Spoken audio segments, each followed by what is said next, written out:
namin si Ninang. Nandito na yung talbos ng ano niya. Talbos ng kamote.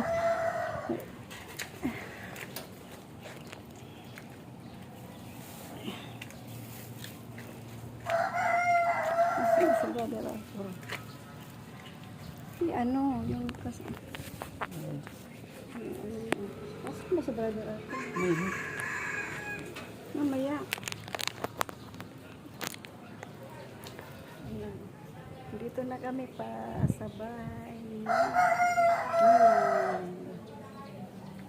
Asan ba si Brother Arthur?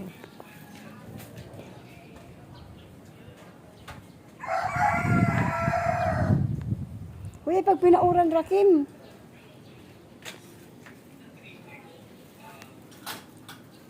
Ninang. Ano po? Nakapasa po si Rakim.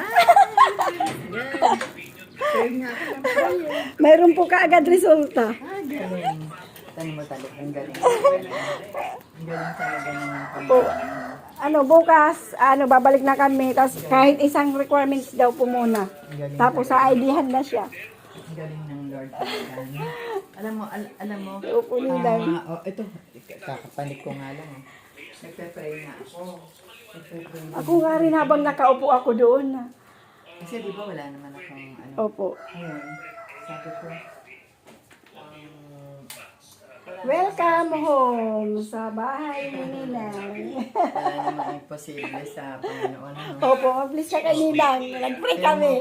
Interested kami sa'yo. Oo, iba nag-pray tayo. Ano? Oo. Sa telepono. Nag-interested Sa kami sa'yo. cellphone nag-pray ako. Maalam mo Ninang, pag hindi pa siya tapos sa pagsusulat, mayroon nang hindi nakapasa.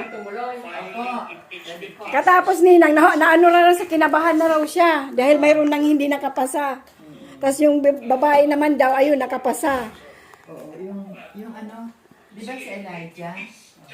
Talagang ano din eh. Pray